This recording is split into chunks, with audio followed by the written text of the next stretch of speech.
Claimed he had witnessed a bridge collapse in Pittsburgh when he actually showed up about 6 hours later. He claimed that his grandfather had died just days before he was born himself at the same hospital. In fact, his grandpa died more than a year before in a different state, not the same hospital.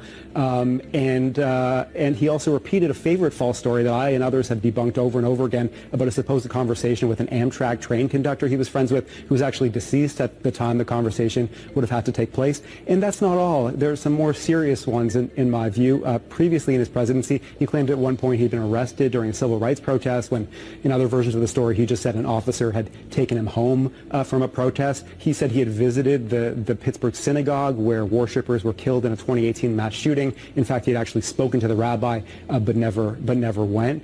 And he's made a whole bunch of others too. You're okay. You're not going to get COVID if you have these vaccinations. Yeah. You're not going to get COVID if you have these vaccinations. Yeah. Mr. Vice President, are you aware that you're misquoting Donald Trump in Charlottesville? He never called neo-Nazis very fine people?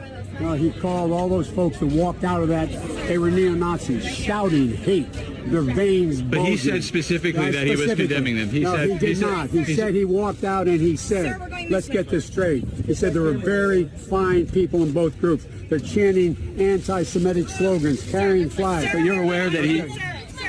Not all of those people were white supremacists. Many of those people were there to protest the taking down of the statue of Robert E. Lee. And I'm not talking about the neo-Nazis and the white nationalists, because they should be condemned totally.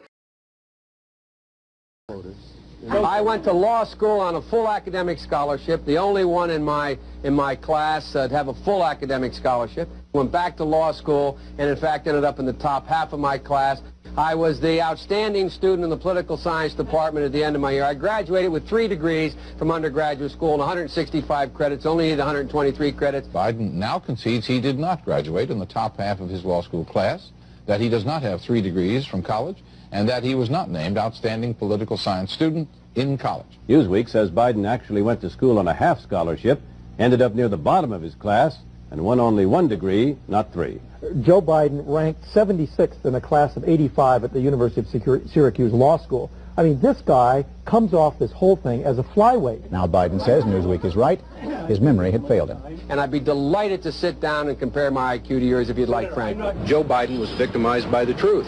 Now, on the political scene, one of the Democratic candidates is Senator Joseph Biden. Have you seen the problem he's been having? He went around and made a speech. And apparently, he quoted I think it was a British politician, took his speech and kind of paraphrased it as his own. And then the press got on him, and then he was charged also with taking part of Bobby Kennedy's speeches. And Biden says, not to worry, he reassured his staff. He said, we have nothing to fear but fear itself.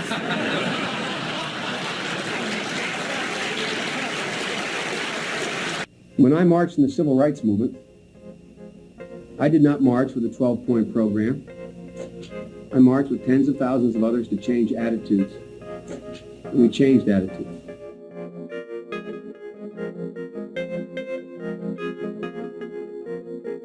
When I was 17 years old, like many of you, I participated in sit-ins to desegregate the restaurants and movie houses of Wilmington, Delaware. I came out of the civil rights movement. I was one of those guys that sat in and marched and all that stuff.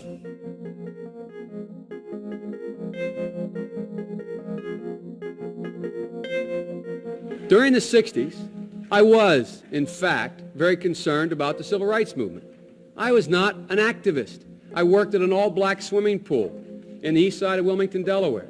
I was involved in what they were thinking, what they were feeling. I was involved, but I was not out marching. I was not down in Selma. I was not anywhere else. I was a suburbanite kid who got a dose of exposure to what was happening to black Americans when I'm in my own city.